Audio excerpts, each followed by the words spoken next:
That's what we need to be thinking about right now. We got to get over on all these guys. It's got to be the best we've ever done.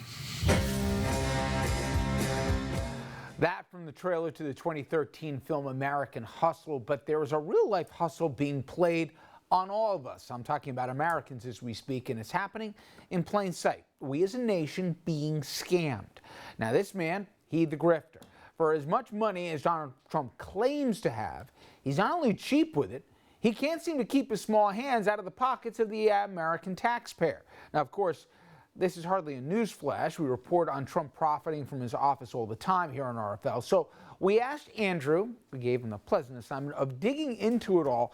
And I joke about this stuff, but I firmly believe, Andrew, if this filtered down to the average taxpayer who doesn't consume news, as voraciously, I think a lot of them would really be upset by it. I think we make this assumption they all know this stuff. I'm not sure they do. I think they would, but it also gets worse, Rich, because it might be the foreign policy of the United States that's helping Trump profit. And again, we're not breaking any news when we say that President Trump has personally profited from his time in office. After all, he refused to put his company into a trust when he took office, so any money that his company makes, he makes, and his actions can help or hurt his businesses and his bottom line. But the first con I want to get into may explain some of his foreign policy decisions, which we all pay for in both blood and treasure. For example, no one seems to know why Trump ignored his advisors and pulled back American troops in Syria to allow Turkey to attack our Kurdish allies. But we know that Trump has a vested interest in the success of Turkey and its dictatorial president, whose call prompted Trump to order the retreat.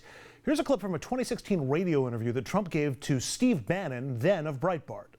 Is Turkey a reliable partner? I know they're a NATO ally. Are they a reliable partner? Well, I have a little conflict of interest because I have a major building in Istanbul, and it's a tremendously successful job. It's called Trump Towers, 2 towers instead of 1. Not the usual 1, it's 2. And I've gotten to know Turkey very well, and they're amazing people. They're incredible people. They have a strong leader. It's not 1 tower, it's 2. It's twice as many tower. And Turkey isn't the only place where Trump's bank accounts may have eclipsed U.S. foreign policy. A couple of weeks ago, Trump hosted a huge rally for Indian Prime Minister Narendra Modi in Houston, and Trump gave his blessing for India to invade Pakistani positions in Kashmir. It was another big move that no one saw coming.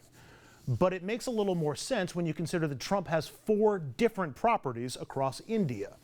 Trump's also tight with and heaps praise on another strongman leader, Filipino President Rodrigo Duterte.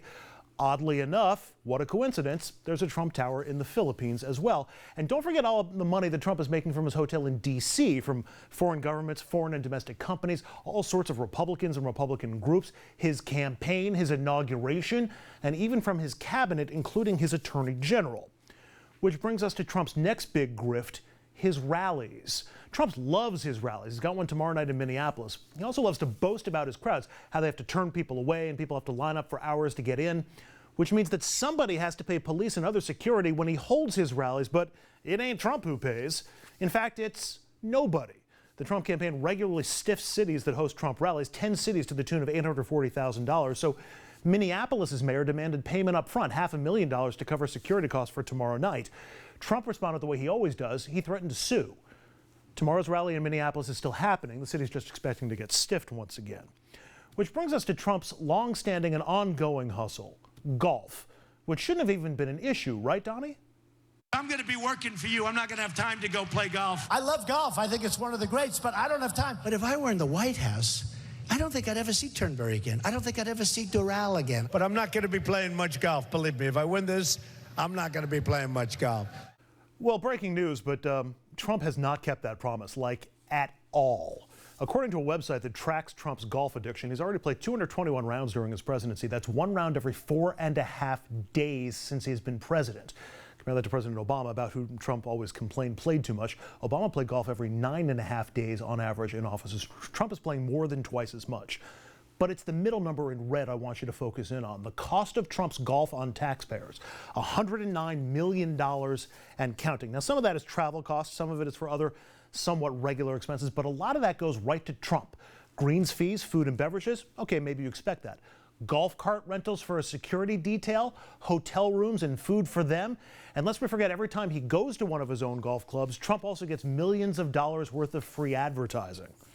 Rich?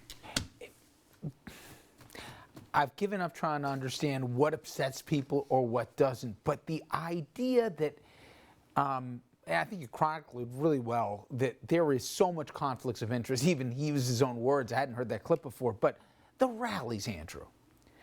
He's choosing, and he's going to do one every 2 weeks, we understand here, for the near future. He's going to have a rally, and they don't even have the decency to pay the city for the security deal. And then think about this, everybody. The cops, there's additional costs, obviously. What would the city have to do? They'd either have to raise taxes on the folks to make up for the shortfall, cut services, or they'd have to cut services, or take that money that the cops would have done here and not do policing somewhere else. And here's what makes it even worse. The Trump 2020 campaign is going to be one of the most flush with cash, maybe the most fundraising of any campaign in American history. They're probably going to top $1 billion without breaking a sweat. They're already well ahead of recent pace.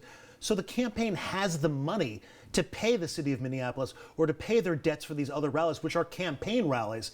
They just don't, which is awfully familiar to what Trump used to do as a businessman, where he would make contracts and then be like, I'm paying you half of what I promised to pay you.